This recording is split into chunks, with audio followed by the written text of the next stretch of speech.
வணக்கம் பக்தி info channel நேயர்களே, நான் உங்கள் அன்பான சயின்டிஃபிக் வேதிக் அஸ்ட்ராலஜர் ஆஸ்ட்ரோ அருண்ஜி பேசுகிறேன். நல்லது நினைப்போம், நல்லதே நடக்கும். இந்த வீடியோவில் நம்ம என்ன பார்க்குறோம்னா, கும்பராசிக்காரர்களுக்கு 2026 எத்தகைய ஒரு மாதமாக பலாபலன்கள் நிறைந்த மாதமாக இருக்க போகுதுன்னு பார்க்குறோம். சயின்டிஃபிக் வேதிக் அஸ்ட்ராலஜி முறையில் எதையும் மிகைப்படுத்தாமல் உள்ளது உள்ளவாறு பார்க்க போகிறோம். பரிகாரங்கள் அது மாதிரி விஷயத்துக்குள்ளே போகாமல் கர்மா எப்படி செயல்பட போகிறது, எந்த கிரகம் எப்படி இருந்தால் கர்மா எப்படி செயல்படும் அப்படிங்கிற நம்மளுடைய 18 வருஷ ஜோதிட அறிவை யூஸ் பண்ணி கோச்சார அமைப்பில் ராசிக்கு கிரகங்கள் இப்படி இருந்தால் எப்படி அப்படிங்கிறதெல்லாம் வைத்து நம்ம ஒரு பொது பலனாக கும்பராசிக்காரர்களுக்கு 2026 மார்ச் மாதம் எப்படி இருக்க போகுதுங்கிறது பொதுவாக பார்க்க போகிறோம். இப்போ பாருங்கள், ராசிக்குள்ளேயே ராகு, சூரியன் ராகுவோட சேருகிறார், அதே மாதிரி செவ்வாயும் ராகுவோட சேருகிறார். ஸோ கும்பராசிக்காரர்களுக்கு பார்த்தீங்கன்னா ஃபஸ்ட்டு ஒரு பாயிண்ட் சொல்லிடுறேன், கொஞ்சம் கேர்ஃபுல்லாக இருக்க வேண்டிய மாதமாக கண்டிப்பாக 2026 மார்ச் மாதம் இருக்குது. ஆண்டு கிரகமாகிய குருவின் பார்வை ராசி மேலே இருக்கிறது நிவர்த்தி. கொஞ்சம் பிரச்சனையை கண்ட்ரோலில் வச்சிருக்கக்கூடிய அமைப்பு கண்டிப்பாக உண்டு, பயப்பட வேண்டியதில்லை. அதே மாதிரி ராசிதிபதி சனி 2ஆம் இடத்துல இருக்கிறார், அது நல்லது, குருவோட வீட்டில் இருக்கிறார்.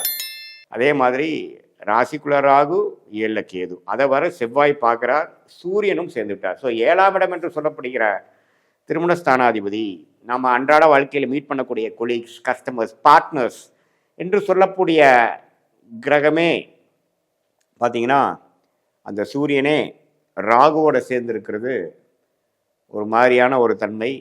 ஸோ அதனால் வாழ்க்கை துணை, ஸ்பவுஸ், பார்ட்னர்ஸ், ஃப்ரெண்ட்ஸ், கொலீக்ஸ், இது மாதிரி விஷயத்துலலாம் நம்ம கேர்ஃபுல்லாக இருக்க வேண்டிய ஒரு மாதமாக கும்பராசிக்காரர்களுக்கு 2026 இருக்குங்க. ஸோ குருவின் பார்வை ராகு மேலே, சூரியன் மேலே, செவ்வாய் மேலே, புதன் மேலே இருக்கிறதுக்கு கொஞ்சம் பிரச்சனையை பெருசுப்படுத்தாமல் கண்ட்ரோலில் வச்சுக்கக்கூடிய அமைப்பு இருந்தாலும் வேகத்தை காட்டிலும் விவேகம் தேவைப்படுகிறது கும்பராசிக்காரர்களுக்கு. அதே போல் அவசரப்பட்டு செய்யாமல் நிதானத்தோடு செய்யணும். பேச்சில் நம்ம கவனமாக இருக்கணும். யாரை நீங்கள் டீல் பண்ணுறீங்க, புதுசாக ஒரு கான்ட்ராக்ட் போகிறீங்க, புதுசாக ஒரு நபரை மீட் பண்ணுறீங்க, தொடர்பு கொள்கிறீங்க, தொழில் ரீதியாக, வேலை ரீதியாக, பர்சனலாக எல்லாத்துலேயுமே நீங்கள் போகும்பொழுது அவரோட பேக்ரவுண்ட் எல்லாம் என்னங்கிறது தெரிந்து நீங்கள் டீல் பண்ணணும். தெரியாதனமாக நீங்கள் போய் அவங்கள நம்பி ஏதோ ஒன்று செயல்படுறது, ஒரு வாக்கு கொடுக்கறது, ஒரு பணத்தை டிரான்ஸ்ஃபர் பண்ணுறது அல்லது ஒரு விஷயத்தை கொடுக்கறது அப்படிங்கிற மாதிரி இருந்ததுன்னா அது பிற்காலத்தில் யோசித்து பார்க்கும் பொழுது அவர் மிகப்பெரிய தவறுங்கிற மாதிரி ஒரு அமைப்பை கொடுத்து விடுவார். அதுவும் இல்லாமல் இந்த 7ஆம் இடம் பிரச்சனைக்குரிய தசாபுக்திகள் போய் கொண்டிருக்கக்கூடிய தனுசு ராசிக்காரர்களுக்கு இந்த 7ஆம் இடமே இப்போ பாதிக்கப்பட்டிருக்கிறதுனால, ராசியும் 7ம் பாதிக்கப்பட்டிருக்கிறதுனால கொஞ்சம் பார்த்துருக்க வேண்டிய அமைப்பு இருக்குது. அரசு சம்மந்தப்பட்ட விஷயங்கள், தகப்பனார் சம்மந்தப்பட்ட விஷயங்கள், மனைவி கணவர் சம்மந்தப்பட்ட விஷயங்கள், பங்குதாரர், நண்பர்கள், கொலீக்ஸ், கஸ்டமர் சம்மந்தப்பட்ட விஷயத்தில் எல்லா உறவுகள் விஷயத்திலையும் கவனமாக இருக்க வேண்டிய ஒரு மாதமாக 2026 இருக்குது. பட் இருந்தாலும் சுக்கிரன், ராஜயோகாதிபதி சுக்கிரன் சனியோட சேர்ந்து 2ஆம் இடத்துல இருக்கிறதா எல்லாத்தையும் சமாளிக்கக்கூடிய திறமையும் சாதுரிய புத்தியும் கிடைக்கக்கூடிய அமைப்பு இருக்குது. அதனால் பயப்பட வேண்டாம் என்று நான் சொல்ல விரும்புகிறேன். அதாவது இந்த பிரச்சனைகளும் கொடுப்பார், அதே சமயத்தில் அந்த பிரச்சனைகளிலிருந்து மீண்டு வரக்கூடிய அமைப்புகளும் கொடுக்குறாருங்கிறத தெளிவாக புரிஞ்சுக்கணும். இதுதான் இப்போ மார்ச் மாதம் பொறுத்த வரைக்கும் மாத கிரகத்தின் அமைப்பு. குரு, சனி, ராகு, கேதோட அமைப்புகள் சேர்த்து வச்சு ஆண்டு கிரகம், மாத கிரகம் வச்சு பார்க்கும்பொழுது இந்த மாதிரி கூட்டுக்கலவை ஒரு காம்பினேஷன் தான் நமக்கு கிடைக்குதுங்கிறத தெரிஞ்சுக்கணும்.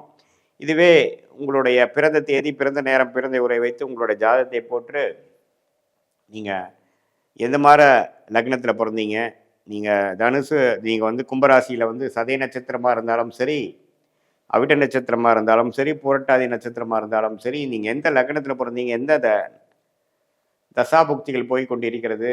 இதே சதய நட்சத்திரமாக இருந்தால் ஒரு நடுத்தர வயதினராக இருந்தால் பார்த்தீங்கன்னா ஒரு சனி திசை, புதன் திசை, கேது, சுக்கிர திசைகள் போய் கொண்டு இருக்கும். ஸோ எது மாதிரி தசைகள்லாம் உங்களுக்கு இருக்குதுங்கிறதை பார்த்து அதுக்கு தகுந்த மாதிரி உங்களுடைய வாழ்க்கை முடிவுகளை எடுக்கணும். லக்னம், தசநாதன், புக்திநாதனை வைத்து இந்த கோச்சார அமைப்பையும் சேர்த்து வைத்து பார்க்கும் பொழுது துல்லியமான ஜாதக பலன், நமக்கு வாழ்க்கைக்கு தேவையான ஒரு கைடன்ஸ் சயின்டிஃபிக் வேதிக் அஸ்ட்ராலஜி முறையில் நம்ம பார்க்கலாம். இப்போ நம்ம பார்த்தது பொதுவான ஒரு பலன் தான். உங்களுடைய ஜென்ம ஜாதகத்தில் வரக்கூடிய அமைப்பை பொறுத்து தசாபுக்தியில் வைத்து இப்போ தசா புக்தி அந்தரத்தை எடுத்து தசையை டிவைட் பண்ணால் புக்தி, புக்தியை டிவைட் பண்ணால் அந்தரம், அந்தரத்தை டிவைட் பண்ணால் சூக்ஷமம். தசைகள் வருட கணக்கில் வரும், புக்திகள் ஒரு 2 வருடம் 3 வருடம் வரும், அந்தரங்கள் 4 மாதம் 5 மாதம் கணக்கில் வரும், சூக்ஷமங்கள் வாரக்கணக்கில் வருங்கிற மாதிரி வைத்து அதுக்கு தகுந்த மாதிரி அமைப்புகளை நம்மளுடைய வாழ்க்கையோட ஷார்ட் டேர்ம் என்ன, அடுத்து வரக்கூடிய மாதங்கள் எப்படி இருக்குது, அடுத்து வரக்கூடிய ஆண்டுகள் எப்படி இருக்குதுங்கிற short term and long term, immediate future, long term ஃப்யூச்சரை தெரிந்து கொண்டு அதுக்கு தகுந்த மாதிரி வாழ்க்கை முடிவுகளை எடுத்து நம்மளுடைய பிராப்தம் என்ன, எது மாதிரி விஷயங்கள் நமக்கு நடக்கிற மாதிரி காத்திருக்கிறது, எதுக்கு நடக்கக்கூடிய அமைப்புகள் அதிகம், எது நடக்கக்கூடிய அமைப்புகள் குறைவு, இந்திய வேத ஜோதிடத்தின் மூலமாக எப்படி நாம் ஒரு கிளாரிட்டி பெற்றுக்கொள்ளலாம், அது மூலமாக வாழ்க்கையில் தேவையற்ற சமய விரயங்கள்,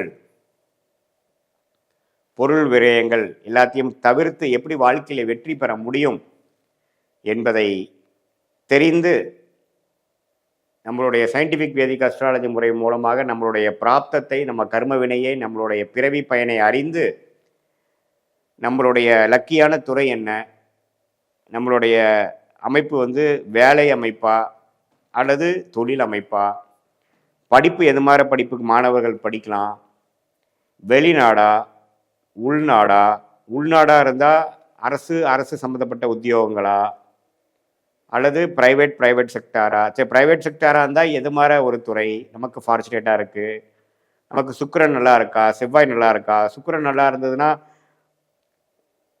பெண்கள் விரும்பும் விஷயங்கள், ஆடம்பர விஷயங்கள், அது மாதிரி ஒரு மாதிரி தொழில் பண்ணலாமா, அல்லது கட்டிடம் சம்மந்தப்பட்ட விஷயங்கள மாதிரியா, அல்லது மெக்கானிக்கலா, அல்லது ஐடி துறையா, அல்லது அக்கௌண்ட்ஸ் ஃபினான்ஸா, குரு நம்ம ஜாதகத்தில் நல்லா இருக்கா, இது மாதிரி பல கேள்விகளை நம்ம சயின்டிஃபிக் வேதிக் அஸ்ட்ராலஜி எதையும் மிகைப்படுத்தாமல் கரெக்டான விஷயத்தில் கரெக்டான அளவில் பார்த்து அதுக்கு தகுந்த மாதிரி சாய்ஸஸ் இன் லைஃப் என்று சொல்லப்படுகிற நம்மளுடைய வாழ்க்கை முடிவுகளை எடுத்து அடுத்து வரக்கூடிய ஷார்ட் டேர்ம், அடுத்து வரக்கூடிய லாங் டேர்மை கரெக்டான முறையில் நம்ம அதை அமைத்து கொண்டு தேவையற்ற வீண் விரயங்கள், வீண் செயல்பாடுகளை செய்யாமல் தக்க முடிவுகளை தக்க நேரத்தில் செய்து சம்டைம்ஸ் பார்த்திங்கன்னா உடனே நம்ம நினைக்கக்கூடிய விஷயங்கள் உடனே நடக்காது.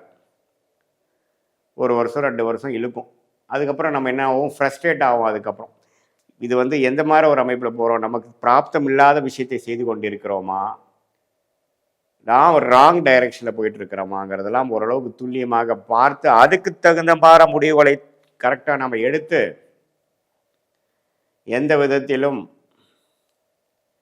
பாதிப்புகள், எந்த விதத்திலும் பிரச்சனைக்குள் போகாமல் வாழ்க்கையில் மேலும் மேலும் நேற்றுவோட இன்னும் நன்றாக இருக்கிறோம், இன்றோட நாளை நன்றாக இருக்கிறோங்கிற மாதிரி பாசிட்டிவான ஒரு விஷயத்துக்குள்ளே போய் வாழ்க்கையில் எதிர்நீச்சல் போடாமல் எளிதில் நம்மளுடைய கர்ம வினைக்கு தகுந்த மாதிரி ஒரு அமைப்பில் கண்டிப்பாக வெற்றி பெற முடியும் என்று சொல்ல விரும்புகிறேன். மீண்டும் மற்றொரு காணொளியில் சந்திப்போம். நன்றி, வணக்கம்.